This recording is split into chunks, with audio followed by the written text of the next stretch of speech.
क्या आप इतने समझदार हैं कि अपने पैसे को 2 गुना, 4 गुना, 10 गुना कर सकें? ये किताब आपको ये नहीं बताएगी कि आप मार्केट पर किस तरह से पकड़ बना सकते हैं, क्योंकि ये काम तो कोई भी किताब नहीं कर सकती।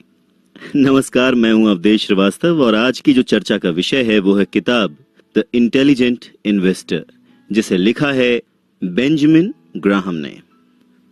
अब ये किताब अगर ये नहीं बताएगी कि मार्केट पे पकड़ कैसे करें तो फिर क्या बताने वाली है? देखिए, जब ये किताब के साथ मैं 2-4 हुआ तो मेरे दिमाग में चल रहा था कि शायद आज मैं कुछ तो ऐसा सीख लूंगा, ऐसा गुरु मंत्र मुझे मिल जाएगा कि मैं मार्केट पे एकदम पकड़ बना लूंगा। पर फिर जैसे जैसे मैं इस किताब में आगे बढ़ता गया, इसे पढ़ता गया, मुझे एक बात समझ में आई। वो ये कि जागरूक रहना, जानकार रहना किसी भी सफलता की कुंजी है। तो अपने पैसे को कहां लगाना है, कैसे इन्वेस्ट करना है, अगर ये समझ हमें आ जाए, हम इस काम के एक्सपर्ट बन जाए तो ज्यादा बेहतर नहीं है, बजाय इसके कि हमें थोड़े समय के लिए सॉल्यूशन मिल जाए।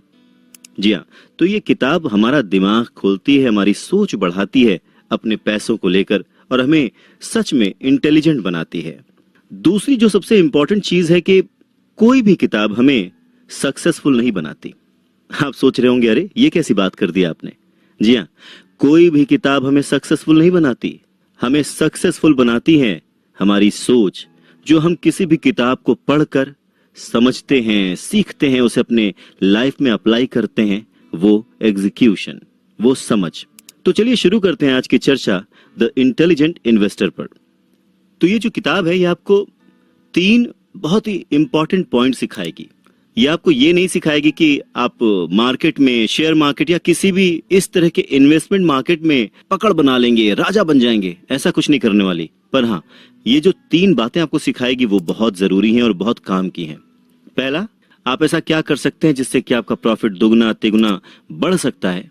दूसरा, आप एक स्टेबल इनकम कैसे जनरेट कर सकते हैं, कैसे बना सकते हैं। और तीसरा, आपका जो मन है या आपका जो नेचर है, जिस पर आप कंट्रोल करके अपनी हारने की जो आदत है उसको छोड़ सकते हैं। आप बहुत जल्दी जो गिव अप कर देते हैं सिचुएशंस में फंसकर, उसे कैसे कंट्रोल कर सकते हैं। तो ये 3 बहुत ही इंपॉर्टेंट बात सिखाने वाली है ये किताब, जिसके बारे में आज हम चर्चा कर रहे हैं, जिसका नाम है द इंटेलिजेंट इन्वेस्टर। तो शुरुआत में एक बहुत ही इंपॉर्टेंट सवाल है कि क्या आप एक इंटेलिजेंट इन्वेस्टर, इंटेलिजेंट निवेशक हैं? आप बहुत बुद्धिमान हैं। आपने क्लास 1 से लेके अपनी लाइफ में जितनी भी पढ़ाई की होगी उसमें आपने एकदम टॉप किया होगा, या हो सकता है आपका IQ सबसे ज्यादा हो। लेकिन इन सब बातों का, इतने दिमाग का, क्या इंटेलिजेंट इन्वेस्टर होने से कोई कनेक्शन है? सवाल वही है, दोबारा सोचिए, क्या आप इंटेलिजेंट इन्वेस्टर हैं? तो सबसे इंपॉर्टेंट बात यह है कि आपका बुद्धिमान होने से ज्यादा व्यवहारिक होना जरूरी है। यानी आपका जो कैरेक्टर, उसमें ये क्वालिटी होनी चाहिए कि आपको समझ होनी चाहिए। एक छोटी सी कहानी का ग्राहम ने अपनी इस बुक में जिक्र किया है और वो कहानी सर आइजैक न्यूटन से जुड़ी हुई है। सन 1720 में सर आइजैक न्यूटन ने साउथ सी कंपनी, जो कि इंग्लैंड में सबसे हॉट स्टॉक थी, उसके शेयरों को खरीद लिया। जब उन्हें लगा कि मार्केट डाउन हो रही है, गिर रही है, तब उन्हें समझ नहीं आया कि क्या करें। उन्होंने कहा कि भाई, मैं जो काम करता हूं, यानी मैं जो साइंटिस्ट हूं, उसमें मैं तारों की चाल तक बता सकता हूं, लेकिन मार्केट में अभी क्या होने वाला है वो मैं प्रिडिक्ट नहीं कर सकता। तो मार्केट की गिरावट के वक्त उन्होंने क्या किया? उन्होंने अपने सारे शेयर जो है बेच दिए, बहुत सस्ते में। पर तभी जब उन्होंने शेयर बेचे, अगले ही दिन उसी मार्केट में जबरदस्त उछाल आया और सर आइजैक न्यूटन तुरंत ही वापस उन्हीं शेयरों को खरीदने के लिए निकल पड़े जो कि उन्होंने बहुत सस्ते में बेचे थे। और ऐसा करने की वजह से उन्होंने उस वक्त $3 मिलियन से भी ज्यादा पैसा खो दिया। $3 मिलियन मीन्स आज के अरबों रुपए। सर आइजैक न्यूटन इस बात से इतना हर्ट हुए, इतना दुखी हुए कि उन्होंने अपने आसपास के लोगों को साउथ सी शब्द बोलने तक से मना कर दिया था। साउथ सी मतलब वो शेयर मार्केट, तो आसपास के लोगों को उस जगह का नाम लेना तक अलाउड नहीं था। अब देखने जाए तो सर आइजैक न्यूटन तो दुनिया के सबसे बुद्धिमान लोगों में से एक थे। पर ग्राहम कहते हैं कि सर आइजैक न्यूटन एक बहुत ही बुद्धिमान आदमी थे, लेकिन एक बुद्धिमान निवेशक नहीं थे, यानी इन्वेस्टर अच्छे नहीं थे वो। क्यों? क्योंकि जब बहुत सारे लोग, जब मार्केट नीचे गिर रही थी, तो उसमें परेशान होकर जब अपने शेयर्स बेच रहे थे, तो उन्हीं की देखा देखी सर आइजैक न्यूटन ने भी वही काम किया। अपने थॉट को चेंज किया, घबराहट में अपना सारा शेयर बेच दिया, और जब मार्केट चढ़ने लगी तो भीड़ के साथ साथ उन्होंने भी वही शेयर जो कि उन्होंने सस्ते में बेचे थे महंगा खरीदना शुरू कर दिया। अब अगर कोई सस्ती चीज आप बेचेंगे और उसी चीज को महंगे में खरीदेंगे तो क्या होगा? लॉस होगा, बट ऑब्वियस है। पर ये अभी कहना बड़ा आसान है, जब आप उस सिचुएशन में फंसे होते हैं तो ये समझ नहीं आती, और शायद उस सिचुएशन में आपको वो बात समझ आ जाए, या जो लोग मार्केट में स्मार्टली इन्वेस्ट करना चाहते हैं, इंटेलिजेंट होकर इन्वेस्ट करना चाहते हैं, उनको ये किताब वो समझ दे जाए जिससे वो एक इंटेलिजेंट इन्वेस्टर बन पाए। यानी हम सब के पास कम से कम एक ऐसा फील्ड है जहां पर हम सर आइजैक न्यूटन से आगे बढ़ सकते हैं या उनसे ज्यादा स्मार्ट हो सकते हैं, वो भी इस किताब को पढ़ने के बाद, द इंटेलिजेंट इन्वेस्टर बनने के बाद।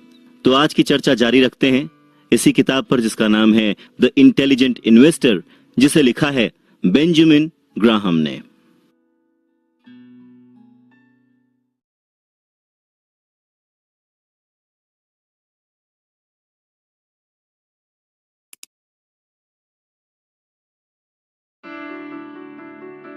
पैसे को काम पर लगाने की जगह।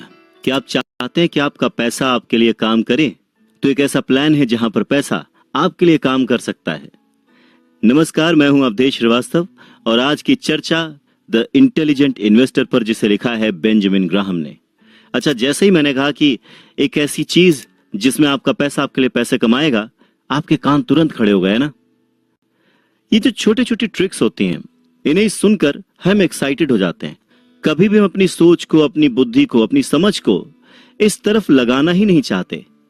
कितना आसान होगा ना अगर हमें ये समझ आने लग जाए कि किस तरह से हम अपने पैसे को ढंग से मैनेज कर सकते हैं, ढंग से इन्वेस्ट कर सकते हैं और हमारे पैसे को हमारे लिए काम पर लगा सकते हैं ताकि वो और पैसे कमा कर लाए। पर ऐसा करने के लिए हमें इंटेलिजेंटली इन्वेस्ट करना पड़ेगा। ग्राहम न्यूयॉर्क स्टॉक एक्सचेंज के बारे में एक बात बताते हैं कि वहां के लोग चाहे बिजनेस करें या ना करें, लेकिन जब भी वो मार्केट में इन्वेस्टमेंट करते हैं, जैसे ही क्लोजिंग बेल बजती है, वहां के सारे लोग खुश हो जाते हैं, क्योंकि जब भी वहां के लोग व्यापार करते हैं तो कहीं ना कहीं मुनाफा उस मार्केट में काम करने वाले लोगों को होता है, चाहे इन्वेस्टर्स ने ट्रेडिंग की हो या ना की हो। एक और एग्जांपल देते हैं, फिर बात शुरू करते हैं। हमारे देश में मार्केट को लेकर बहुत ही नेगेटिविटी फैली हुई थी शुरुआत में, क्योंकि बहुत सारे लोगों ने उसमें पैसा गंवा दिया। तो ग्राहम कहते हैं कि जब भी हम स्पेक्यूलेशंस करते हैं, अटकलें लगाते हैं, तो उसमें हमारे चांसेस हमेशा पैसे खोने के ज्यादा होते हैं। अगर हम उसी चीज को समझकर स्ट्रैटेजी वाइज काम करें, आगे बढ़ें, इन्वेस्ट करें, तो लॉस के चांसेस बहुत कम हो जाते हैं। यानी कि अगर सोच समझकर रिसर्च बेस्ड इन्वेस्टमेंट किया जाए तो हमेशा एक अच्छा रिटर्न मिलने की उम्मीद रहती है। यानी कि आप जिस कंपनी में अपने पैसे लगा रहे हैं, जिस कंपनी के शेयर्स आप खरीद रहे हैं, पहले तो आपको उस कंपनी के बारे में पता होना चाहिए, उसकी परफॉर्मेंस के बारे में आपको पूरा पता होना चाहिए। दूसरा, जब भी आप इन्वेस्टमेंट करते हैं तो आपको यह पता होना चाहिए कि आप कितने का नुकसान झेल सकते हैं। हम जब भी इन्वेस्टमेंट करते हैं, हम हमेशा फायदे की सोचते हैं, पर हम कभी ये तो सोचते ही नहीं कि हम कितना नुकसान झेल सकते हैं, कितना डेंट हम झेल सकते हैं। वो भी हमें सोचना चाहिए, अपने आप को प्रिपेयर करना चाहिए। और तीसरा, आपको काम चलाओ परफॉर्मेंस नहीं करना है। जब तक आप असाधारण प्रदर्शन नहीं करेंगे, तब तक आप बहुत आगे नहीं बढ़ पाएंगे। एक इन्वेस्टर अपने कारोबार के मूल्य के आधार पर जो शेयर है उसके वैल्यू को कैलकुलेट करता है। अब एक शेयर को इस आधार पर चुनना कि उसमें दूसरे लोग ज्यादा पेमेंट कर रहे हैं, एक तरह से जुआ है। ग्राहम की पहली सलाह यह है कि आपको शेयर्स में तभी इन्वेस्ट करना चाहिए जब आपके पास एक्स्ट्रा पैसे हों। आपकी रूटीन लाइफ के खर्चों के अलावा जो पैसे आपके पास हैं, उन्हीं पैसों को आपको इन्वेस्ट करना चाहिए। पेट काट कर, खर्चे काट कर, बच्चों की फीस काट कर, अपने दूसरे फंड्स को काट कर अगर आप इन्वेस्ट कर रहे हैं और उसमें नुकसान होने पर अगर आपको दिक्कत हो रही है, इट मींस आप गलत थॉट के साथ इन्वेस्टमेंट कर रहे हैं। इन्वेस्ट हमेशा सरप्लस मनी का किया जाता है, यानी जो जरूरत से ज्यादा पैसे हैं उन्हीं को लेकर आप इन्वेस्टमेंट करें। दूसरा, इन्वेस्टमेंट तभी करें जब आप के अंदर से रोज ये आवाज ना आए कि अरे मार्केट में मेरे शेयर का क्या हुआ, यानी अंदर जो घबराहट है, अगर वो आपके अंदर नहीं है, तभी आप शेयर में पैसे लगाएं। ये आपकी किस्मत है कि जैसे जुआ खेलकर लोग जीत जाते हैं, वैसे ही आप स्पेक्यूलेशंस लगाकर मार्केट में पैसे बना लें। लेकिन पैसे कमाने का ये सबसे बुरा तरीका है। यानी अगर आप इन्वेस्टमेंट करने की सोच रहे हैं और आप स्पेक्यूलेशंस कर रहे हैं, अटकलें लगा रहे हैं, मतलब भाग्य भरोसे पैसे फेंक रहे हैं, तो ये सबसे गलत तरीका है इन्वेस्टमेंट करने का, क्योंकि ऐसे में आपके पैसे खोने के चांसेस ज्यादा होते हैं। तो इन्वेस्टमेंट उन्हें ही करना चाहिए जो लंबे वक्त तक रुक सकते हैं। मैं ये नहीं कह रहा कि लंबे वक्त तक रुकना ही जरूरी है, लेकिन एटलीस्ट सोच लंबे वक्त तक रुकने की होनी चाहिए, क्योंकि परिस्थितियों के हिसाब से ही आदमी अपने एक्शंस लेता है, अपने प्लान करता है। लेकिन जब आप शुरुआत कर रहे हैं इन्वेस्टमेंट की, तो आपकी सोच ऐसी होनी चाहिए कि आप लंबे वक्त तक टिके रहें अपनी इन्वेस्टमेंट के साथ, क्योंकि जो कंपाउंडिंग है, जिस तरह से कंपाउंडिंग आपको रंक से राजा बनाएगी, जीरो से हीरो बनाएगी, उसका जादू ही अपने आप में कमाल का है। जिसे कंपाउंडिंग का जादू, चक्रवृद्धि ब्याज का, प्रॉफिट का जादू समझ में आ गया, उसे ग्राहम बेल की ये किताब द इंटेलिजेंट इन्वेस्टर जरूर समझ में आएगी। एक बहुत ही इंपॉर्टेंट बात का जिक्र ग्राहम अपनी इस किताब में करते हैं कि सन 1990 के आसपास के दशक में अमेरिका में लोगों ने अचानक से ही इन्वेस्टमेंट करने के लिए अटकलें लगाना शुरू कर दिया। मतलब बस किस्मत के भरोसे रहकर जुआ खेलने की तरह इन्वेस्टमेंट करना शुरू कर दिया, जिसकी वजह से उस वक्त बहुत सारे लोगों को बहुत बड़े बड़े लॉस हुए। मार्केट क्रैश होने तक आ गई। लोगों ने बिना जांचे परखे बस ये मान लिया कि हम शेयर मार्केट में पैसे डालेंगे और हमें प्रॉफिट होगा, पर ऐसा हुआ नहीं, क्योंकि उन लोगों को आदत पड़ गई थी इससे पहले प्रॉफिट कमाने की।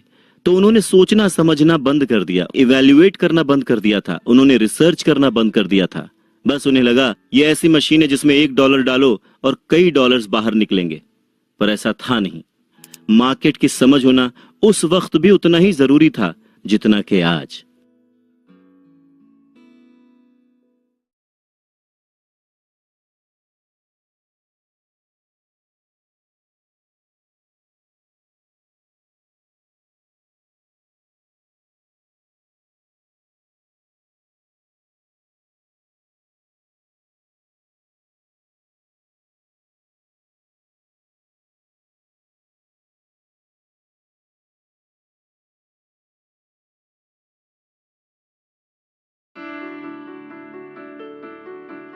एक बहुत पुरानी कहावत है, कम खाओ गम खाओ।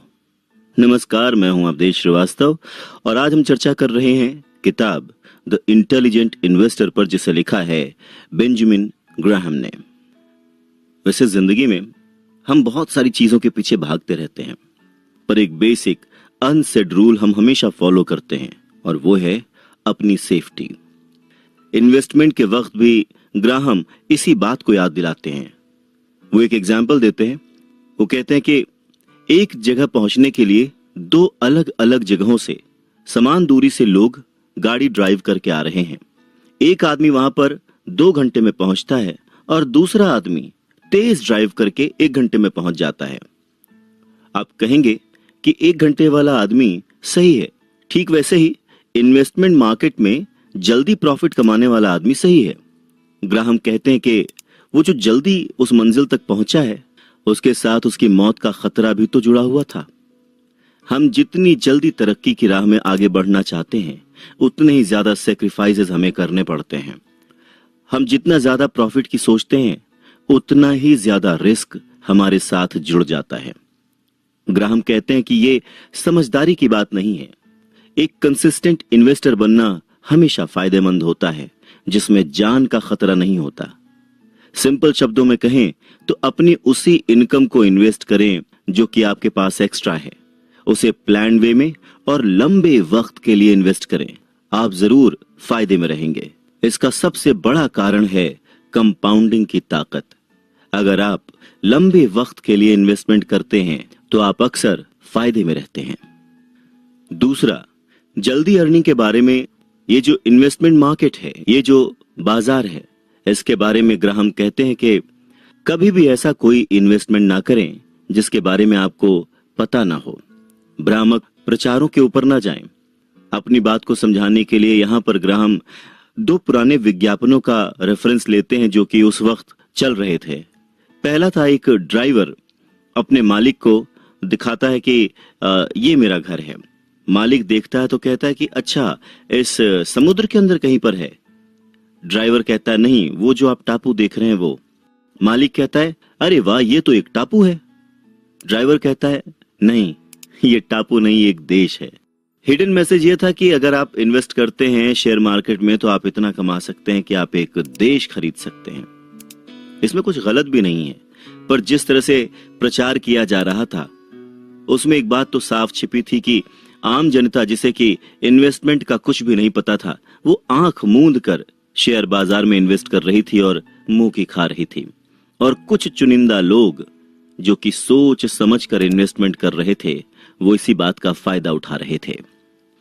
दूसरा विज्ञापन दो औरतों का जो कि जॉगिंग करके लौटी हैं और उनमें से एक किचन में चली जाती है, अपने रूटीन के कामों में बिजी हो जाती है, वहीं दूसरी कंप्यूटर पर बैठती है और कहती है अरे वाह, आज मैंने $1700 कमा लिए।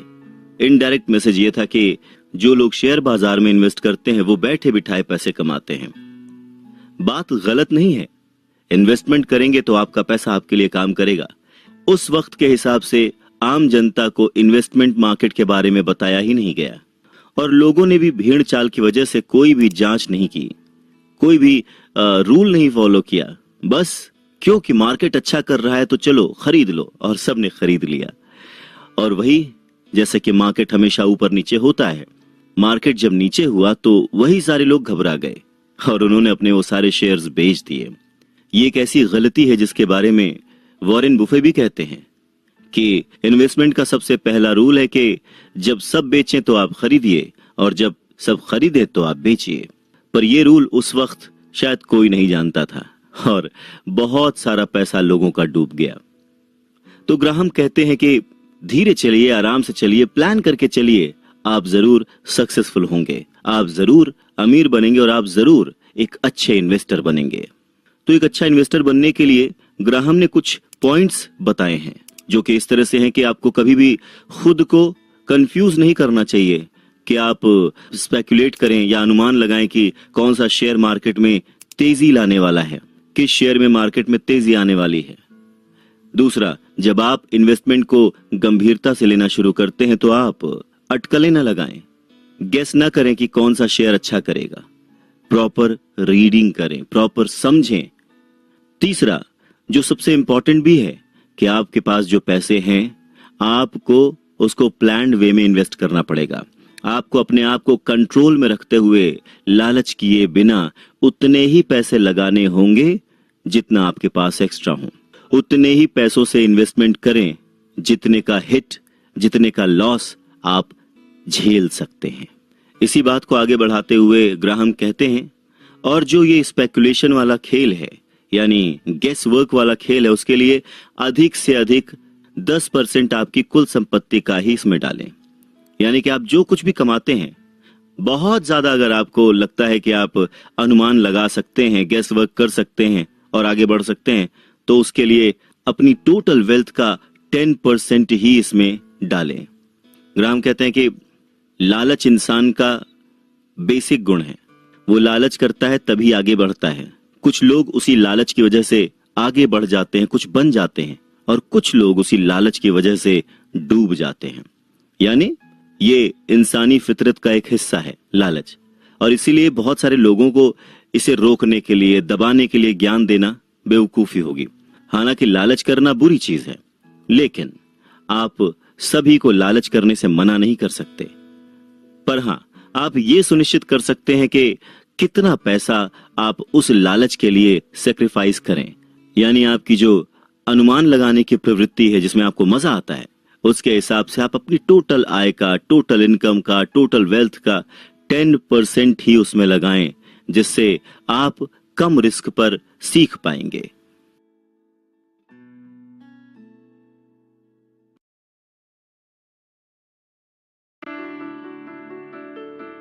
अगर आप सच में एक इन्वेस्टर बनना चाहते हैं तो मेरी आपको यही सलाह है कि आप जरूर उसके ऊपर काम करें, इन्वेस्टमेंट मार्केट के बारे में समझें अपनी कैपेसिटी के बारे में समझें, अपना नॉलेज बढ़ाएं और फिर इसमें कदम रखें। नमस्कार, मैं हूं अवधेश श्रीवास्तव और आज हम चर्चा कर रहे हैं द इंटेलिजेंट इन्वेस्टर पर। मेरी सलाह है कि आप जब भी इस बारे में सीरियस हों तो पहले इसका अध्ययन करें, इसे ढंग से समझें, इसे ढंग से पढ़ें। ये किताब भी आपको इसमें बहुत हेल्प करेगी। पर उन सारे टेक्निकल टर्म्स में से एक ऐसा टर्म है जो मुझे लगता है कि आपके साथ मुझे शेयर करना चाहिए और इन्वेस्टमेंट के लिए बेसिक टर्म है जिसे समझना सबसे ज्यादा जरूरी है, और वो है इन्फ्लेशन। यानी कि जो पैसा है उसकी वैल्यू होती है। एक किसी पर्टिकुलर साल में उस पैसे की क्या वैल्यू है, उसी से आप इन्फ्लेशन का पता लगा सकते हैं। इसको इस तरह से समझ सकते हैं कि 10 रुपए में आज से 10 साल पहले जो चीज खरीदी जा सकती थी, आज की डेट में 10 रुपए में शायद वो चीज आपको देखने को ना मिले। जिस गाड़ी की कीमत आज से 10 साल पहले लाख रुपए थी, वो गाड़ी शायद आज 2 लाख की मिले। जो घर आप आज से 10 साल पहले खरीदना चाहते थे, उसकी कीमत शायद 10 लाख होगी, लेकिन आज उसी घर की कीमत शायद 50 लाख हो। तो ये जो डिफरेंस ऑफ वैल्यू है ना, यही है इन्फ्लेशन, यानी पैसे की वैल्यू, पैसे का मूल्य। 1 रुपया, 1 डॉलर या कोई भी करेंसी जो आज से 1 साल पहले वैल्यू रखती थी, उसकी वैल्यू आज के टाइम पर जरूर घटी या बढ़ी होगी, और वही उस पैसे की वैल्यू है और वही इन्फ्लेशन है। ब्रायन योगी बेरा का एक कोट यहां पर मेंशन करते हैं। वो कहते हैं कि अगर आपको पता है कि आप कहां जा रहे हैं तो सावधान हो जाइए, क्योंकि आप कहीं नहीं जा रहे, ये सिर्फ आपका भ्रम है। ग्राहम कहते हैं कि एक समझदार इन्वेस्टर को कभी भी बीते हुए समय के आधार पर फ्यूचर के बारे में अनुमान नहीं लगाना चाहिए कि कोई चीज बीते हुए कल में अच्छी हुई थी तो वही इन्वेस्टमेंट, वही तरीका, वही सोच फ्यूचर में भी काम करेगी। दूसरा, अनुमान लगाकर जल्दी इन्वेस्टमेंट करने वाले लोग उस कैटेगरी में आते हैं जो कि शायद अपने भाग्य के भरोसे कुछ वक्त के लिए सक्सेसफुल हो जाएं, उनका इन्वेस्टमेंट सही जगह पर हो जाए, पर उन्हें नहीं पता होगा कि कब उनके उस इन्वेस्टमेंट में उन्हें लॉस हो जाए, क्योंकि उनका उस पर कोई कंट्रोल नहीं है, उनको उस बारे में कोई समझ नहीं है। यानी कि जो चीज जितनी स्पीड से ऊपर जाएगी, जो चीज जितनी जल्दी तरक्की करेगी, उसके वापस जमीन पर गिरने के उतने ही चांसेस हैं। तो इस तरह के वॉलेटाइल मार्केट के लिए ग्राहम कहते हैं हमेशा हमारे पास सेफ्टी होनी चाहिए। ग्राहम कहते हैं कि एक इन्वेस्टर को हमेशा खुद से कुछ सवाल पूछने चाहिए, जैसे शेयरों का भविष्य रिटर्न हमेशा अपने पिछले रिटर्न के समान क्यों होना चाहिए। जब हर एक निवेशक का मानना है कि लंबे समय तक पैसे कमाने के लिए स्टॉक की गारंटी है, तो क्या बाजार में भारी गिरावट नहीं होगी? जब एक बार ऐसा हो रहा है तो क्या फ्यूचर में उसी तरह के हाई रिटर्न मिल सकते हैं? ग्राहम बहुत ही प्रैक्टिकली सोचते हैं और जवाब देते हैं। ग्राहम कहते हैं कि किसी भी इन्वेस्टमेंट का जो मूल्य है, उसकी वैल्यू है, हमेशा उसके लिए भुगतान की जाने वाली कीमत का एक काम होना चाहिए। 1990 के दशक के अंत तक मुद्रास्फीति दूर हो रही थी, कॉरपोरेट लाभ तेजी से बढ़ रहे थे और अधिकांश दुनिया शांति में थी, सब कुछ सही चल रहा था। लेकिन इसका मतलब ये नहीं था, और ना ही इसका मतलब ये हो सकता है कि शेयर किसी भी कीमत पर खरीदने के लायक थे। अब क्योंकि कंपनियां कमाई कर सकती हैं जो सीमित हैं, उसी तरह से इन्वेस्टर्स को भी स्टॉक में भुगतान करने के लिए अपने लालच को, अपनी कुल संपत्ति का कितना % वो झेल सकते हैं, उसका एक प्लान उनके पास जरूर होना चाहिए। माइकल जॉर्डन का एक एग्जाम्पल देकर ब्रायन समझाते हैं। वो कहते हैं कि माइकल जॉर्डन अपने पूरे समय में, जब तक उनका करियर रहा, वो सबसे बड़े बास्केटबॉल खिलाड़ी रहे और बहुत सारे लोगों ने उन्हें बहुत प्यार दिया।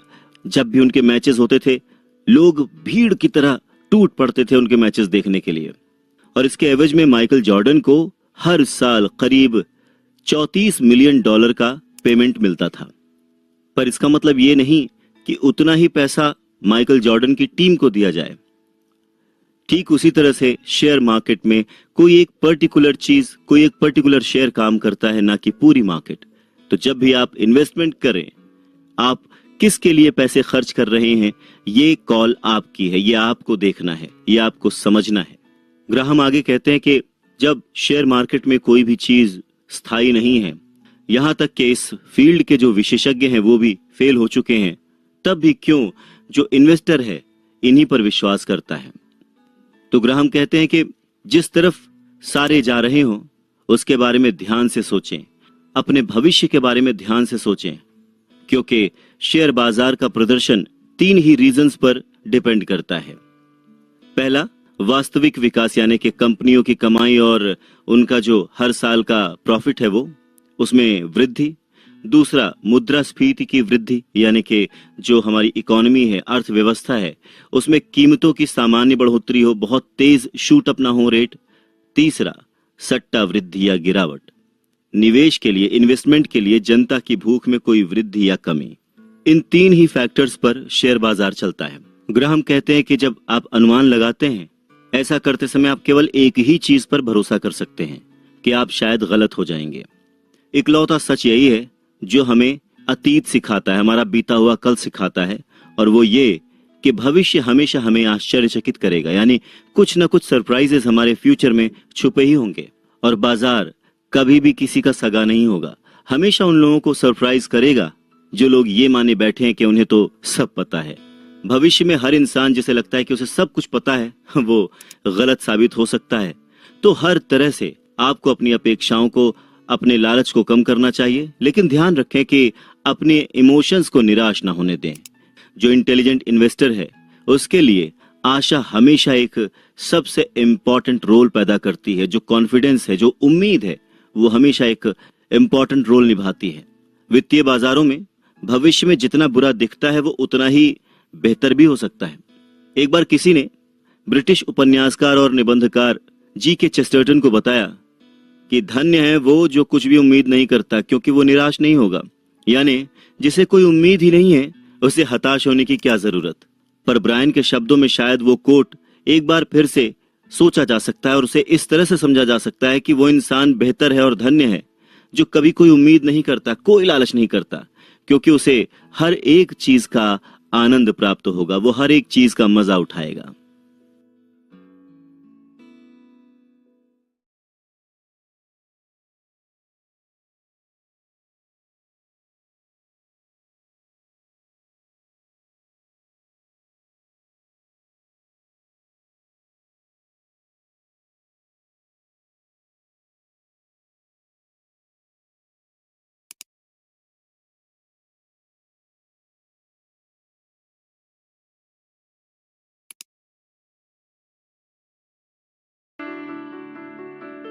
जब हमें कोई एक पर्टिकुलर रिजल्ट प्राप्त करना होता है तो उसके लिए कोई एक पर्टिकुलर रास्ता भी अपनाना होता है। जिस जगह के लिए निकलना है हमें उसी दिशा की ओर मुंह करके चलना पड़ता है। ठीक उसी तरह से जब हम इन्वेस्टमेंट करने के लिए अपने आप को तैयार करते हैं तो हमें अपना पोर्टफोलियो भी उसी तरह से तैयार करना चाहिए, है ना? नमस्कार, मैं हूं अवधेश श्रीवास्तव और आज हम चर्चा कर रहे हैं बेंजामिन ब्रायन की लिखी किताब द इंटेलिजेंट इन्वेस्टर पर। ग्राहम कहते हैं कि इस बात पर हमेशा ध्यान दिया जाना चाहिए कि आप कितने ओपन हैं, कितना आक्रामक होके अपना इन्वेस्टमेंट कर रहे हैं। क्या आपको उस बारे में सोचने की जरूरत है? क्या आपको इतना ओपन होके अपने पैसे फेंकने की जरूरत है? ये कैसे डिसाइड किया जाए कि जो आप इन्वेस्टमेंट कर रहे हैं वो पैसा फेंकना नहीं है बल्कि एक सेफ इन्वेस्टमेंट है? इन सारी बातों को कहते हुए ग्राहम कहते हैं कि आप किस प्रकार के इन्वेस्टमेंट पर कम निर्भर करते हैं और आप किस तरह के निवेशक हैं। यहाँ पर बुद्धिमान निवेशक यानी कि इंटेलिजेंट इन्वेस्टर बनने के 2 तरीके हैं। पहला, लगातार शोध, चयन और निगरानी करके स्टॉक, बॉन्ड या म्यूचुअल फंड का मिश्रण बनाकर निवेश किया जाए, या एक स्थायी पोर्टफोलियो बना लिया जाए जो अपने आप काम करता हो। मतलब आप एक प्लान करके स्ट्रैटेजी वाइज कुछ एक शेयर्स खरीद लें और वो शेयर्स अपने आप में ही काम करते रहें, गुणित होते रहें और आपको फायदा पहुंचाते रहें। या दूसरा, एक स्थायी पोर्टफोलियो बनाकर।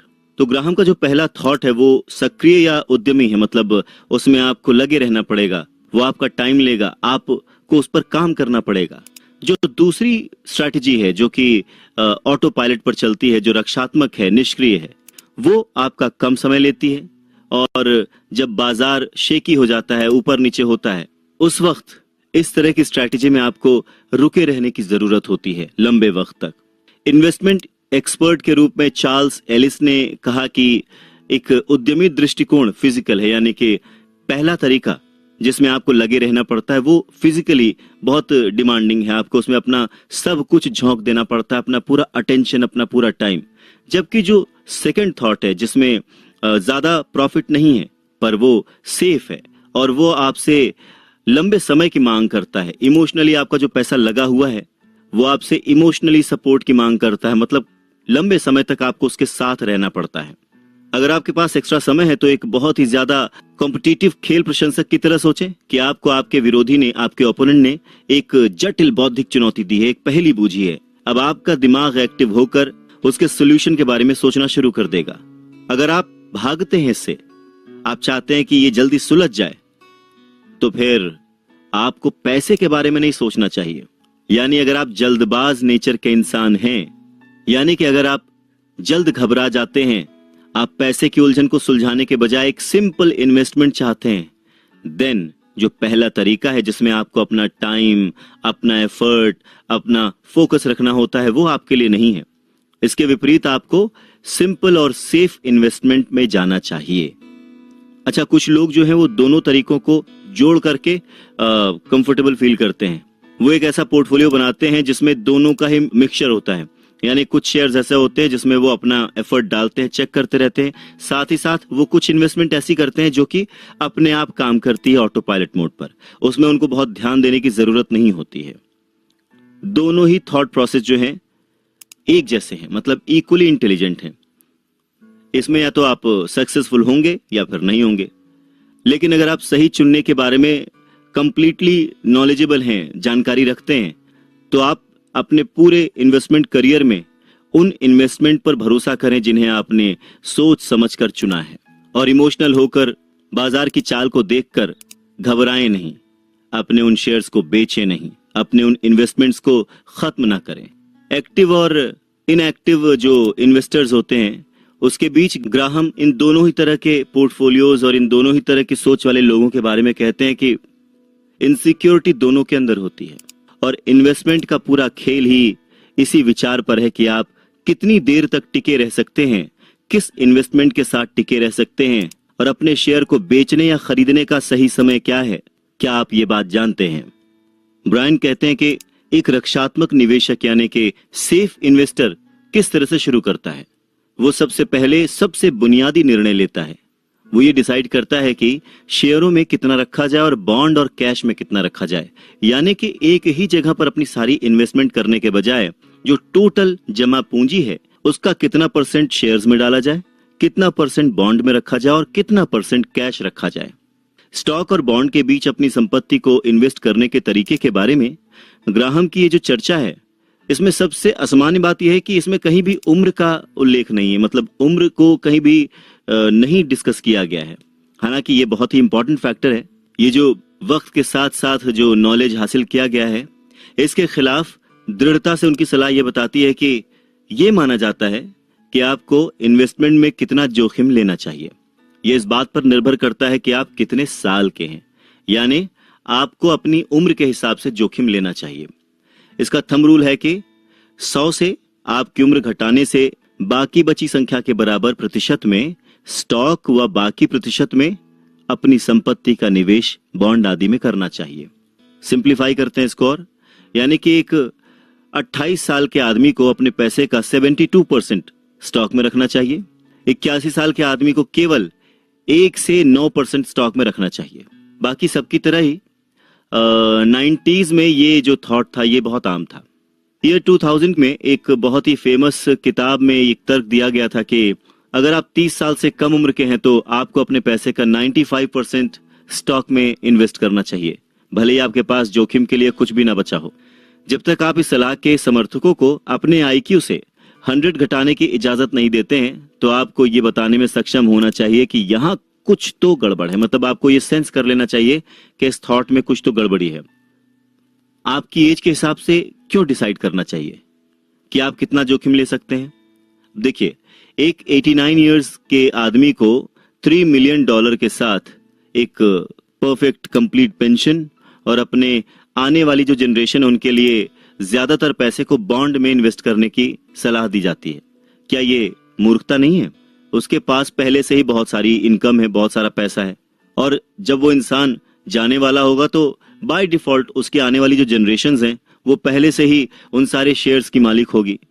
दूसरी तरफ एक 25 साल के आदमी को जो अपनी शादी और घर के लिए जो खर्चे जुटा रहा है, बचत कर रहा है, वो अपने सारे पैसे स्टॉक्स में डाल देगा।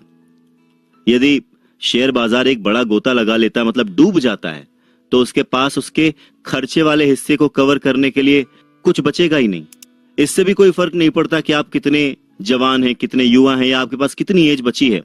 आपको अपने पैसे की आवश्यकता शायद 40 साल तक न पड़े, और बिना किसी वार्निंग के ही अचानक से आपको 40 मिनट बाद भी पड़ सकती है। मतलब ये अनप्रेडिक्टेबल है कि आपको कब पैसे की जरूरत पड़ सकती है।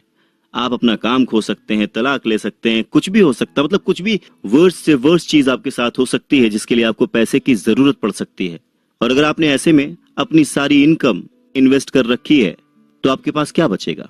मतलब अप्रत्याशित जोखिम कभी भी किसी के लाइफ में भी आ सकता है, इसलिए हर किसी को कुछ कैश अपने पास रखना चाहिए, या फिर ऐसी इन्वेस्टमेंट जो कि 1 मिनट के अंदर कैश में कन्वर्ट की जा सके। आखिरकार कई लोग ठीक से निवेश करना बंद कर देते हैं क्योंकि शेयर बाजार नीचे चला जाता है। साइकोलॉजिस्ट कहते हैं कि हम में से अधिकतर लोग स्पेकुलेशन करते हैं, अनुमान लगाते हैं। आज कम काम करते हैं कि हम भविष्य में यानी फ्यूचर में गतिशील रूप से चार्ज किए जाने वाले कार्यक्रम के बारे में कैसा महसूस करेंगे। जब स्टॉक 1980 और 1990 के दशक में 15% या 20% सालाना बढ़ रहा था, तब ये इमेजिन करना आसान था कि आप और आपके स्टॉक आपके लाइफ में कैसे चलेंगे, मतलब आगे वो किस तरह से रिएक्ट करेंगे। लेकिन वक्त के साथ साथ चीजें बदलती हैं, यानी कि जब आपके पास सफिशिएंट इन्वेस्टमेंट आ जाती है, ऐसे में जो लोग अनुमान लगाते हैं वो लोग अक्सर ऊंचे भाव में शेयर्स खरीदते हैं और कम भाव में बेचने पर मजबूर हो जाते हैं, और फिर बाद में खुद को कोसते, अपनी किस्मत को कोसते हैं। ग्राहम जोर देकर कहते हैं कि हर किसी को बॉन्ड में कम से कम 25% ऑफ द इनकम इन्वेस्ट करना चाहिए। वो तर्क देते हैं कि ये एक तरह का कुशन है जो आपको शेयर बाजार में जब आप इन्वेस्ट करते हैं उसमें आपको ये रिलीफ देगा। आपके जो बाकी के पैसे हैं उसको शेयर मार्केट में लगाने का आपको साहस देगा, हिम्मत देगा। तो बेहतर रिजल्ट पाने के लिए आप कितना जोखिम ले सकते हैं, अपने जीवन की रियल सिचुएशन के बारे में सोचें कि वो कब तक बदल सकते हैं। आपके पास कितने कैश की जरूरत है, कितने कैश में आप अपना जीवन गुजार सकते हैं। और भी बहुत सारे फैक्टर्स हैं जो कि आपके इन्वेस्टमेंट को प्रभावित करते हैं, जैसे कि आप का मैरिटल स्टेटस, आप कुंवारे हैं, शादीशुदा हैं तो क्या पत्नी आपके साथ रहती है, पति आपके साथ रहते हैं, बच्चे हैं नहीं हैं, उनका क्या खर्च है, ट्यूशन की फीस कितनी देते हैं, क्या जो पैसे आपके पास हैं आप किसी को मालिकाना हक देना चाहते हैं, किसी को अपने बाद उसका वारिस बनाना चाहते हैं, या फिर आप अपने मम्मी पापा को उनकी बढ़ती उम्र में मदद करना चाहते हैं, हेल्प करना चाहते हैं, उनका सपोर्ट बने रहना चाहते हैं। आपका करियर कैसा चल रहा है, आप जॉब करते हैं, बिजनेस में हैं, अगर बिजनेस में है तो कितना कमाते हैं, जॉब में है तो कितना कमाते हैं और क्या श्योरिटी है जॉब की, वगैरह वगैरह। और सबसे जरूरी कि आपकी इनकम और आपके खर्चे की जरूरतों को देखते हुए आप कितना इन्वेस्टमेंट कर सकते हैं, कितने पैसे का रिस्क ले सकते हैं। अगर इन सारे पॉइंट्स को देखने के बाद, याद करने के बाद आपको लगता है कि आप शेयर मार्केट में अधिक से अधिक जोखिम ले सकते हैं, तो आप ग्राहम के न्यूनतम बॉन्ड या नकद में 25% के आसपास हैं। अगर नहीं तो अपने अधिक शेयरों को खत्म कर दें, क्योंकि अधिकतम निवेश यानी कि 75% बॉन्ड या नकदी में बढ़ते हैं।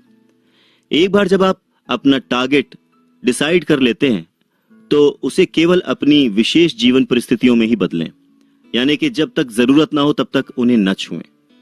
तब शेयर ना खरीदें जब शेयर बाजार बढ़ रहा हो, महंगा हो रहा हो, ऊंचे पे हो। ठीक वैसे ही अपने शेयर बेचे भी मत जब बाजार नीचे चला गया हो, लॉस हो रहा हो। जो ग्राहम का थॉट प्रोसेस है इसमें वो है डिसिप्लिन के साथ इन्वेस्टमेंट करना। एग्जाम्पल के तौर पर आइए मान लें कि आप काफी हाई लेवल जोखिम के साथ बहुत ही सहज हैं। मान लें कि आपके स्टॉक में 70% संपत्तियां हैं और बॉन्ड में 30%। अगर शेयर बाजार 25% बढ़ता है लेकिन बॉन्ड स्थिर रहते हैं तो अब आपके पास स्टॉक में 75% से कम और बॉन्ड में केवल 25% ही होगा। रोज रोज अपने स्टॉक्स के पीछे ना पड़ें, क्योंकि ऐसे में आप पागल हो जाएंगे। बेहतर है कि कुछ एक प्लानिंग कर लें। ब्रायन का सुझाव है कि आप नए साल और हर चौथी जुलाई जैसे आसान टर्म्स को कॉइन कर लें। एक फिक्स कर लें कि हर 3 महीने में एक बार चेक करेंगे, हर 2 महीने में एक बार चेक करेंगे। मतलब ऐसा कि आप हमेशा सिर्फ उसी के बारे में ना सोचते रहें।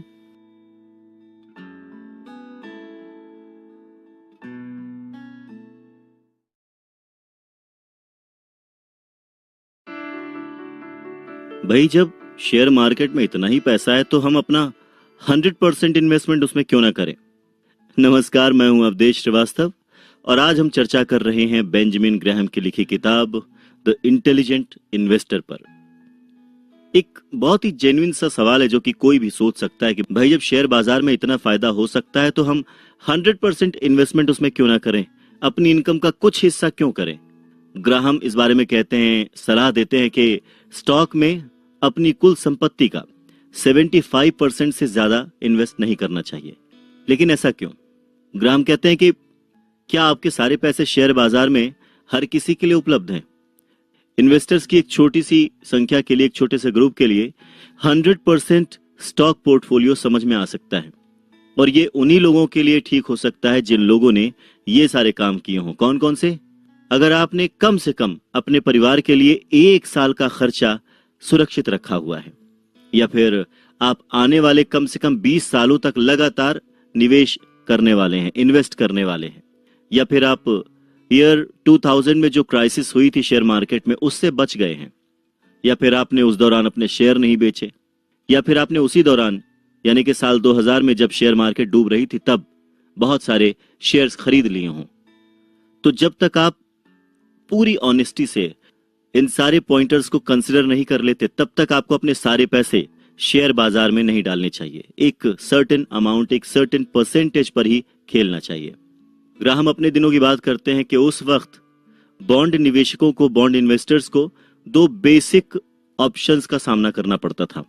पहला टैक्स फ्री या दूसरा टैक्सेबल। पहला छोटे समय के लिए या फिर दूसरा लंबी इन्वेस्टमेंट, बॉन्ड लें या फिर बॉन्ड फंड लें।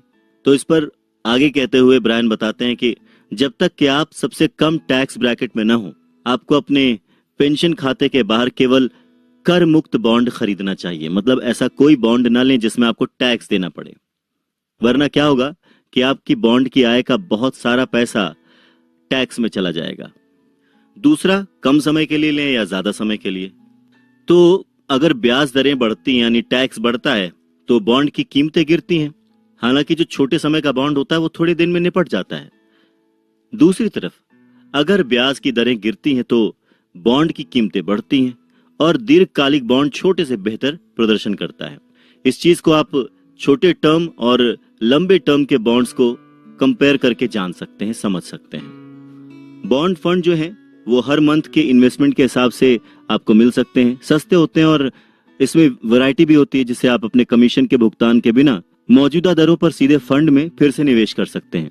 और अधिकतर जो इन्वेस्टर्स के लिए बॉन्ड फंड पर्सनल बॉन्ड को हराते हैं। अब सवाल यह आता है कि अपनी इन्वेस्टमेंट से ज्यादा इनकम कैसे ली जाए। जो स्मार्ट इन्वेस्टर है, जो इंटेलिजेंट इन्वेस्टर है, उसको जमा या मनी मार्केट खातों के बैंक प्रमाण पत्रों से बाहर जाने पर विचार करना चाहिए। ऐसे इन्वेस्टर को इन विकल्पों पर ध्यान देना चाहिए जो हैं treasury securities, saving bonds, mortgage securities, annuities, preferred stock या फिर नॉर्मल शेयर। तो ब्रायन कहते हैं कि डिफेंसिव होने से अच्छा है कि एक प्लान्ड वे में बहुत ही अग्रेसिव खेला जाए और वही सबसे अच्छा सेल्फ डिफेंस है। यानी कि प्लान्ड वे में आक्रमण करना ही सबसे अच्छा डिफेंस है। जब मार्केट इतनी वॉलेटाइल थी, इतनी डूब रही थी, तब भी बहुत सारे लोगों ने उसमें इन्वेस्ट किया। ऐसा क्यों? तो सबसे पहले ग्राहम की उस बात को याद रखना चाहिए कि जब आप पोर्टफोलियो बनाते हैं तो उसमें आपको समय और ऊर्जा लगाने की आपकी इच्छा के मुकाबले जोखिम के प्रति आपको कितना रचनात्मक होना चाहिए वो बात याद रखनी चाहिए।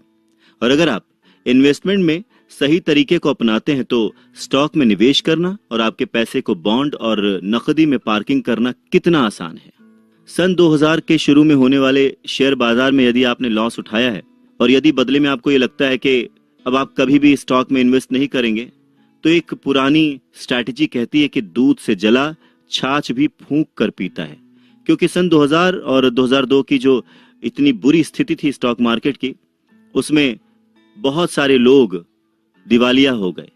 लेकिन उसके बाद भी बहुत सारे लोगों ने वापस शेयर बाजार में इन्वेस्ट किया और अपने उस एक्सपीरियंस को उसमें डाला जो उन्होंने सन 2000 के क्राइसिस में सीखा था। अगर हम इसको लॉजिकल रूप में देखें कि जिन लोगों ने सन 2000 में अपने पैसे खोए थे, आज भी वो कुछ शेयर्स के मालिक हैं, तो जो आज वो शेयर्स के मालिक है इसका उससे कोई कनेक्शन नहीं है। पर ग्राहम के हिसाब से बहुत सारे लोग इस बात को नहीं जानते। तो सवाल उठता है कि क्या आप जानते हैं कि आपको क्या खरीदना चाहिए? तो ग्राहम कहते हैं कि सबसे पहले रक्षात्मक निवेशक को हमेशा बचाव करना चाहिए। यह विश्वास कि आप बिना होमवर्क किए स्टॉक ले सकते हैं, उससे 1980 के दशक और 1990 के दशक के शुरुआत में सबसे पॉपुलर बात यह थी, इन्वेस्टमेंट के लिए सबसे पॉपुलर रूल यह था कि जो आप जानते हैं उसे खरीदें। यानी जिसके बारे में आपको जानकारी है आप उसी पर अपना पैसा लगाएं, अनुमान न लगाएं। दूसरी सबसे जरूरी बात जो ग्राहम यहां पर कहते हैं वो ये है कि क्या आप अपना रोल खुद प्ले कर सकते हैं।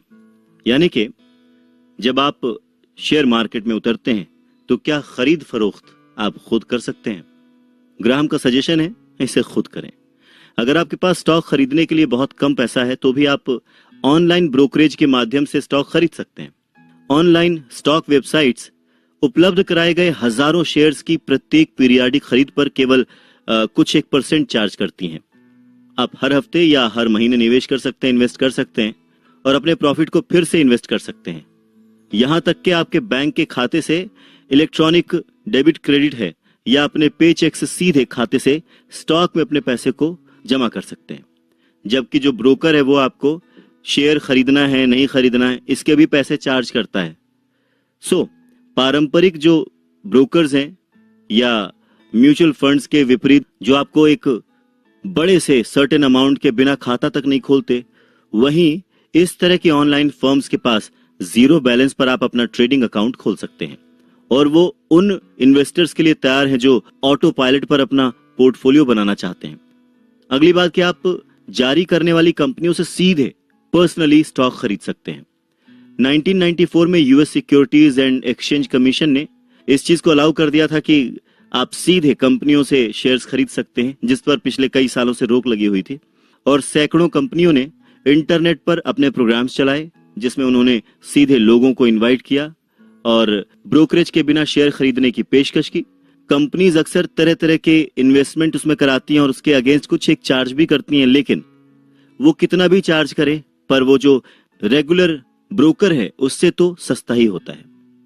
हालांकि ये चेतावनी भी दी जाती है कि आपके अंत के वर्षों के लिए छोटी छोटी राशि के शेयरों को खरीदने से बड़े टैक्स के सिरदर्द से छुटकारा मिल सकता है।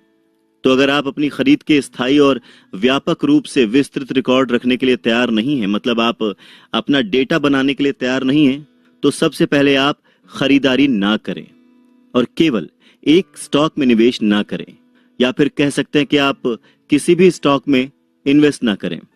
क्योंकि जब तक आप अपने दांव को फैलाने के इच्छुक नहीं होंगे, आप रिस्क लेने के इच्छुक नहीं होंगे, रिस्क लेना नहीं चाहेंगे, तब तक आपको बिल्कुल भी शर्त नहीं लगानी चाहिए, क्योंकि शर्त लगाते ही जीतने के साथ साथ हारने का भी इक्वली खतरा होता है। 50-50% चांसेस होते हैं। ग्राहम के अनुसार इन्वेस्टर्स के लिए 10 to 30 शेयर्स के बीच एक अच्छा स्टार्टिंग पॉइंट हो सकता है, खासतौर से वो लोग जो कि अपने शेयर खुद चुनना चाहते हैं। लेकिन आपको ये पक्का करना होगा कि आप केवल इसी चीज में अपना सारा पैसा नहीं डालेंगे। पर इसमें खतरा ये होता है कि जो लोग ऑनलाइन इन्वेस्टमेंट करते हैं वो हमेशा उसको मॉनिटर करते रहते हैं और धीरे धीरे ये आपको एक सट्टेबाज बना देता है। आपके अंदर जुआ खेलने की प्रकृति आ जाती है, यानी कि अनुमान लगाने लगते हैं, आप स्पेक्युलेशन करने लगते हैं अपने पैसों के साथ। वहीं जो लोग लॉन्ग टर्म में इन्वेस्ट करते हैं वो हमेशा सेफ रहते हैं। अगर आप खुद इन्वेस्टमेंट कर रहे हैं तो आपको हेल्प लेनी चाहिए, जैसे कि एक रक्षात्मक निवेशक, डिस्काउंट ब्रोकर, वित्तीय योजनाकार या फिर एक पूरी तरह से सेवा स्टॉक ब्रोकर के माध्यम से आप स्टॉक खरीद सकते हैं, क्योंकि वो लोग दिन भर यही काम करते हैं, वो बेटर आपको गाइडेंस दे सकते हैं।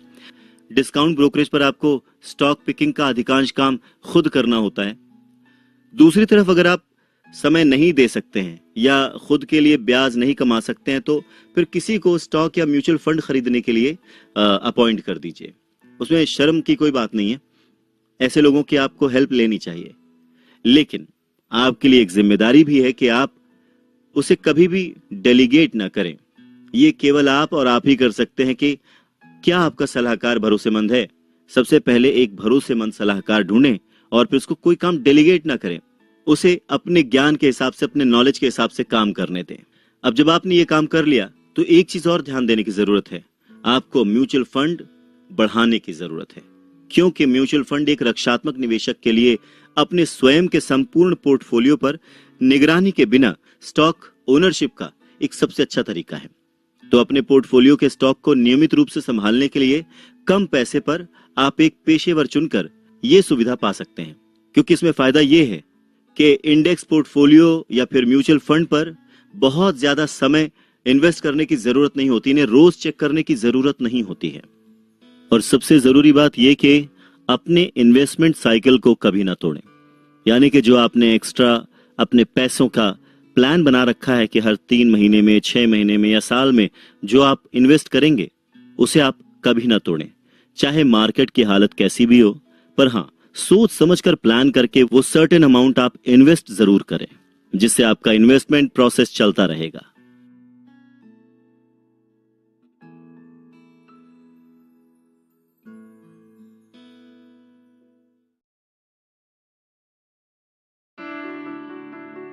हर कोई हमें यह बताता है कि क्या करना चाहिए।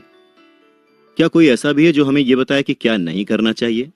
नमस्कार, मैं हूं अवधेश श्रीवास्तव और आज हम चर्चा कर रहे हैं बेंजामिन ग्राहम की लिखी किताब द इंटेलिजेंट इन्वेस्टर पर। ग्राहम यहां पर उन डोंट्स के बारे में भी जिक्र करते हैं जिनके बारे में इन्वेस्टर्स को ध्यान रखना चाहिए।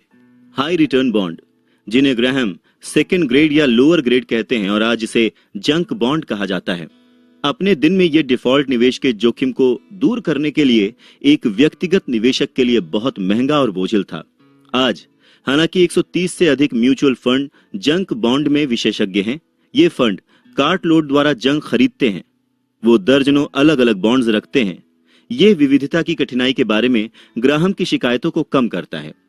सन 1978 के बाद से जंक बॉन्ड बाजार का 4.4% वार्षिक औसत डिफॉल्ट रूप से चला गया है, लेकिन उन चूक के बाद भी जंक बॉन्ड ने 10 साल के वार्षिक ट्रेजरी बॉन्ड के लिए 8.6% बनाम 10% की वार्षिक वापसी की है।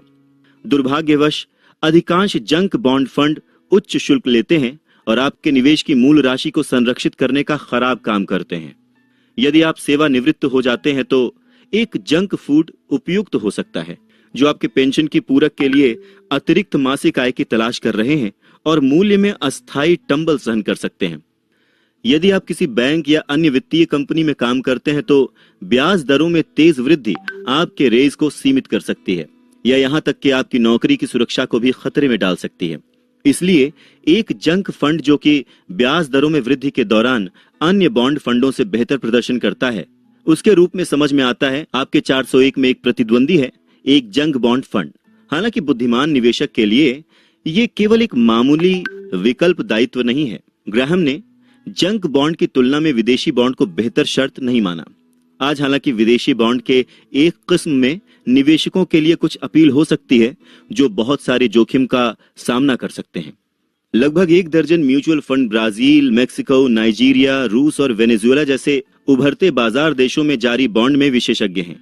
कोई साझेदार निवेशक इस तरह मसालेदार होल्डिंग्स में कुछ बॉन्ड पोर्टफोलियो का 10% से अधिक नहीं रखेगा, लेकिन उभरते बाजार बॉन्ड फंड शायद ही कभी अमेरिकी शेयर बाजार के साथ समन्वय में चल पाते हैं। इसलिए वो दुर्लभ निवेशों में से एक हैं जिनके डाउन होने के कारण भी गिरने की संभावना नहीं है। इससे आपको अपने पोर्टफोलियो में आराम का एक छोटा कोना मिल सकता है जब आपको इसकी जरूरत हो। हमेशा ध्यान रखें कि स्टॉक्स खरीदने या बेचने की आपकी उत्सुकता आपकी रिटर्न को कम कर सकती है, यानी कि जल्दबाजी ना करें, पेशेंस रखें, लंबे वक्त के लिए खेलें। और हाँ, एक जरूरी बात, जब आप निवेश के बजाय व्यापार करते हैं तो आप सामान्य आय में लंबी अवधि के लाभ को बदल देते हैं। इसमें सब कुछ जोड़ें। एक स्टॉक व्यापारी को स्टॉक खरीदने और बेचने पर कम से कम 10% हासिल करने की आवश्यकता है। अकेले भाग्य से कोई भी ऐसा कर सकता है। इसे अक्सर जुनूनी ध्यान को न्याय संगत बनाने के लिए पर्याप्त रूप से पर्याप्त होता है, साथ ही साथ नाइटमिश तनाव उत्पन्न करता है। क्या यह असंभव है? हजारों लोगों ने कोशिश की है और सबूत स्पष्ट है। जितना अधिक आप व्यापार करेंगे, आप उतना ही कम रखें। कैलिफोर्निया विश्वविद्यालय के वित्त प्रोफेसर ब्रैड बाबर और टेरेंस ओडेन ने एक प्रमुख छूट ब्रोकरेज फर्म के 66,000 से अधिक ग्राहकों के व्यापारिक रिकॉर्ड की जांच की। सन 1991 से 1996 तक इन ग्राहकों ने 1.9 मिलियन से अधिक का व्यापार किया। अध्ययन में लोगों ने हर साल कम से कम आधा प्रतिशत अंक औसत से कम प्रदर्शन किया, लेकिन व्यापार लागत के बाद सबसे सक्रिय इन व्यापारियों ने प्रति माह अपने स्टॉक होल्डिंग में से 20% से अधिक स्थानांतरित किया। बाजार को हर साल 6.4% अंक से रौंदने के बाद, हालांकि अधिकांश निवेशक जिन्होंने औसत माहौल में अपने कुल होल्डिंग्स का 0.2% कम से कम कारोबार किया है, बाजार की कीमतों के बाद भी एक विस्कर द्वारा बाजार को बेहतर प्रदर्शन करने में कामयाब रहे। अपने ब्रोकर्स और आईआरएस को अपने लाभ का एक बड़ा हिस्सा देने के बजाय उन्होंने लगभग सब कुछ अपने पास रखा। तो लेसन क्लियर है, सबक स्पष्ट है। कुछ ना करें, वहीं पर खड़े हो जाएं। ये हर किसी के लिए ये स्वीकार करने का समय है कि दीर्घकालिक निवेशक शब्द जो है अनावश्यक है। एक दीर्घकालिक निवेशक ही एकमात्र प्रकार का निवेशक है। कोई भी जो एक समय में कुछ महीनों से अधिक समय तक स्टॉक नहीं रख सकता है, वो एक विजेता के रूप में नहीं बल्कि पीड़ित के रूप में खत्म हो जाता है। मतलब कि जो छोटे छोटे अंतराल के लिए इन्वेस्ट करता है, वो कभी भी प्रॉफिट में नहीं रह सकता, हमेशा उसका लॉस होगा, जिसका फायदा दूसरे उठाएंगे।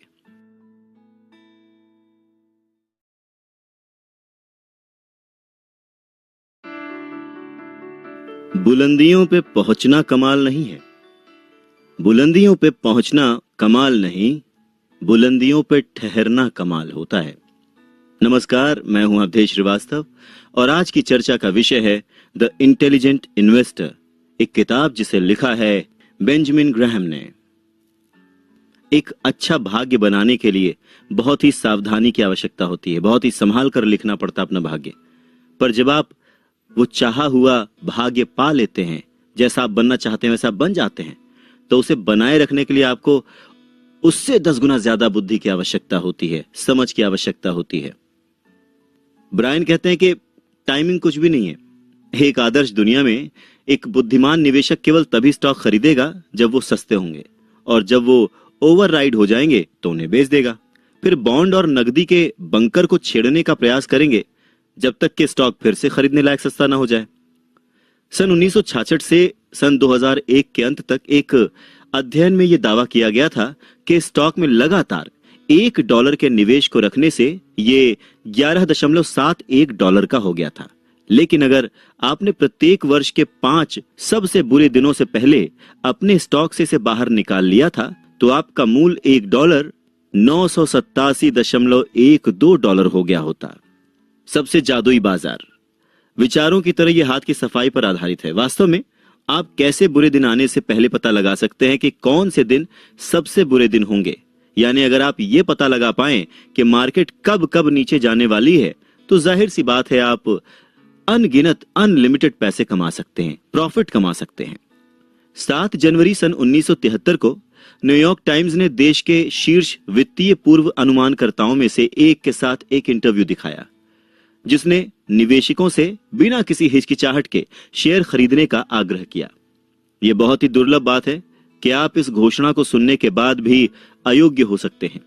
उस फोरकास्टर का नाम एलन ग्रीनस्पैन था, और यह बहुत ही दुर्लभ है कि उन्होंने हर उसको अयोग्य ठहराया जो इस पल का लाभ न उठा सके, फिर वो चाहे फेडरल रिजर्व के अध्यक्ष ही क्यों न थे। ग्रेट शेयर बाजार के डिप्रेशन के बाद सन 1973 और सन 1974 आर्थिक विकास के लिए सबसे खराब साल थे। तो क्या पेशेवर एलन ग्रीनस्पैन की तुलना में किसी भी समय बाजार को बेहतर बना सकते हैं? 3 दिसंबर सन 2001 को RM लेरी एंड कंपनी की मार्केट टाइमिंग फर्म के अध्यक्ष केट लेरी ली ने कहा, अधिकांश गिरावट के पीछे पड़ने का कोई कारण नहीं है। उन्होंने कहा कि सन 2002 की पहली तिमाही के लिए स्टॉक बढ़िया लग रहा है, और ये भविष्यवाणी करते हुए अगले 3 महीनों में शेयर्स ने औसतन 0.28% रिटर्न अर्जित किया, जिसने नकदी से 1.5% अंडर परफॉर्म किया। इस विचार में लेरी अकेली नहीं है। ड्यूक विश्वविद्यालय के 2 इकोनॉमिक्स प्रोफेसर्स के एक अध्ययन में पाया गया कि यदि आपने सभी बाजार टाइमिंग न्यूज लेटर्स के सर्वश्रेष्ठ 10% की सिफारिशों का पालन किया होता तो आपने सन 1991 से सन 1995 तक 12.6% वार्षिक रिटर्न अर्जित की होती। लेकिन आपने उन्हें देखा ही नहीं, अनदेखा कर दिया और अपने पैसे को स्टॉक इंडेक्स फंड में रखा होता तो आपको 16.4% की आय होती। जैसा कि डेनिश दार्शनिक सोरेन कीरकेगार्ड ने उल्लेख किया है कि जीवन को केवल बीते समय से ही समझा जा सकता है, लेकिन इसे भविष्य में ही जीना चाहिए। जब आप पीछे मुड़कर देखेंगे तो आपको सिर्फ वही दिखेगा कि कब आपने शेयर्स को खरीदा और बेचा था, लेकिन आप इसे देखकर सोच में न पड़ जाएं। जब आप वास्तविक समय में इसे देख रहे हो, बस केवल इसमें अंदर जाना है और तुरंत बाहर निकलना है, यानी कि सिर्फ उससे सीखना है और वो लर्निंग अपने फ्यूचर के लिए अप्लाई करना है अपने प्रेजेंट में। स्टॉक मार्केट का सबसे बड़ा सच ये है कि अक्सर इसके बारे में नेगेटिव पब्लिसिटी बहुत ज्यादा हुई है। सच ये है कि लोगों का नुकसान बहुत हुआ है, पर क्या उस नुकसान की वजह स्टॉक मार्केट है या उनकी अपनी सोच? ये सोचने का विषय है। अगर हम स्पेक्यूलेशंस या अनुमान पर आधारित इन्वेस्टमेंट करेंगे तो मैक्सिमम टाइम पर हमारा लॉस होने के चांसेस हैं, और लोगों के साथ हुआ भी वैसा ही, जिसका सारा ब्लेम उन्होंने शेयर मार्केट पर डाल दिया। तो अब सवाल यह आता है कि सही तरीका क्या है? सही तरीका है स्टॉक मार्केट को समझना। सही तरीका है सही इन्वेस्टमेंट कैसे करें इसको समझना। सही तरीका है यह जानना कि क्या सारे पैसे एक ही जगह पर लगा दिए जाएं। इन्वेस्टमेंट का एक बेसिक रूल है, कभी भी अपने सारे अंडे एक ही टोकरी में ना रखें। Never put your all eggs in a same bucket. जीवन की सारी महान सफलताएं, सक्सेस फोकस होने से मिलती हैं, एकाग्रता से बनती हैं। जैसा कि ग्राहम कहते हैं, आम शेयर्स से वास्तव में बड़े भाग्य उन लोगों के द्वारा बनाए गए हैं। उन लोगों ने बहुत पैसे कमाए हैं जिन्होंने अपना सारा पैसा एक निवेश में लगाया था जिसे वो बहुत अच्छी तरह से जानते थे। अमेरिका के लगभग सभी सबसे अमीर लोग एक एकल उद्योग या एक एकल कंपनी में केंद्रित निवेश में अपनी संपत्ति का पता लगाते हैं। सन 1982 से अब तक उदाहरण के तौर पर देखें तो फोर्ब्स 400 सबसे अमीर अमेरिकियों की सूची में से लगभग सभी ने अब तक अनडाइवर्सिफाइड फॉर्च्यून्स से ही डोमिनेट रहे हैं। हालांकि लगभग कोई छोटी किस्मत इस तरह से नहीं बनाई गई है और ना ही इस तरह से कोई बड़े भाग्य लिखे गए हैं। कार्नेगी ने जो लिखा है उसकी उपेक्षा की गई है। वो ये है कि एकाग्रता जीवन की अधिकांश महान असफलताओं को भी बनाती है। फोर्ब्स की रिच लिस्ट पर फिर से नजर डालें तो पाएंगे कि सन 1982 में वापस फोर्ब्स 400 के सदस्यों का औसत मूल्य $230 मिलियन था। 2002 के फोर्ब्स 400 पर इसे बनाने के लिए औसत 1982 के सदस्य को अपने धन पर केवल 4.5% औसत वार्षिक रिटर्न अर्जित करने की आवश्यकता थी। इस अवधि के दौरान जब बैंक खातों की तुलना में कहीं अधिक कमाई हुई और शेयर बाजार ने 13.2% का वार्षिक औसत प्राप्त किया, तो क्या आप जानते हैं कि सन 1982 से फोर्ब्स 400 में से कितने भाग्यशाली अमीर 20 साल बाद सूची में बने रहे?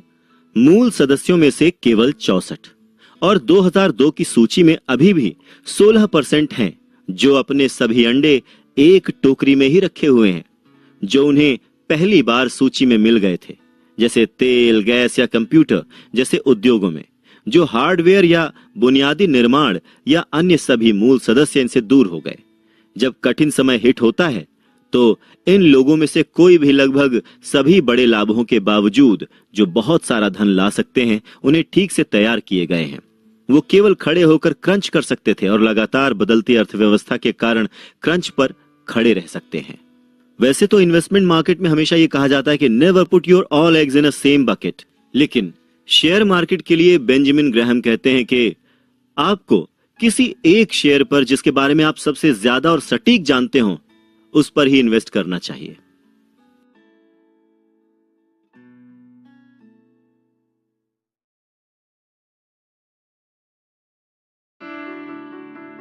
जो लोग लोकप्रिय होना चाहते हैं उनकी खुशी दूसरों पर डिपेंड करती है। खुशी की चाहत रखने वालों की खुशी उनके हाथ में नहीं होती, उनके नियंत्रण में नहीं होती, दूसरों के हाथ में होती है। लेकिन बुद्धिमान व्यक्ति वही है जो अपनी खुशी अपने हाथ में रखे, अपने कंट्रोल में रखे। नमस्कार, मैं हूं अवधेश श्रीवास्तव और आज हम चर्चा कर रहे हैं बेंजामिन ग्राहम की लिखी किताब द इंटेलिजेंट इन्वेस्टर पर। आज के जमाने में पैसा भी एक तरह की खुशी में ही काउंट होता है। बेंजामिन ग्राहम कहते हैं कि ज्यादातर समय बाजार जो है वो ज्यादातर शेयरों के मूल्य निर्धारण में सटीक होता है। लाखों खरीदार और विक्रेता सही कीमत पर कंपनियों के मूल्य निर्धारण में एक औसतन अच्छा काम करते हैं, लेकिन कभी कभी कीमत सही नहीं होती, इसलिए निर्णय भी गलत हो जाते हैं। ऐसे समय में ग्राहम कहते हैं कि इन्वेस्टर को शेयर मार्केट की छवि को समझने की जरूरत है। शेयर मार्केट की छवि मतलब कब वो जब अच्छा कर रहा है या कब वो खराब कर रहा है। जिनका लॉस होता है, जिन लोगों का शेयर मार्केट में लॉस होता है, उनमें से अक्सर अधिकतर लोग शेयर मार्केट की छवि को धूमिली करते हैं, गंदा ही करते हैं, उसे खराब बताते हैं। पर स्टॉक कैसे गलत हो सकते हैं? यानी कि एक इंटेलिजेंट इन्वेस्टर को पूरी तरह से शेयर बाजार की उपेक्षा नहीं करनी चाहिए। इसके बजाय उसको उसके साथ व्यापार करना चाहिए, यानी उसमें इन्वेस्ट करना चाहिए, समय के साथ चलते हुए, मार्केट को देखते हुए। लेकिन केवल इस हद तक ही उसमें इन्वेस्ट करना चाहिए जितना वो एक्स्ट्रा अफोर्ड कर सकता है, अपनी जरूरतों को काटे बिना। देखिए, शेयर मार्केट का काम जो है वो है आपको प्रॉफिट देना, और एक इन्वेस्टर का काम यह है कि मौका देखते हुए, समय के साथ साथ अपने प्रॉफिट या लॉस को देखते हुए सही खरीद फरोख्त करे, शेयर को बेचे या खरीदे। सिर्फ इसलिए आप शेयर बाजार में इन्वेस्ट ना करें कि आपको बस पैसे कमाना है। पैसे कमाने के लिए शेयर मार्केट को समझना भी उतना ही जरूरी है। अगर आप ये सोचें कि शेयर मार्केट जैसा आप चाहें वैसा रुख अपनाएगी, तो ये जरूरी नहीं, क्योंकि ये ऐसी जगह है जहां पर अगर किसी का लॉस हो रहा होता है तो कहीं ना कहीं किसी का फायदा भी हो रहा होता है। तो आपको ये समझने की जरूरत है कि आपका फायदा किस शेयर में है, किस इन्वेस्टमेंट में है, किस वक्त उसे खरीदने में है।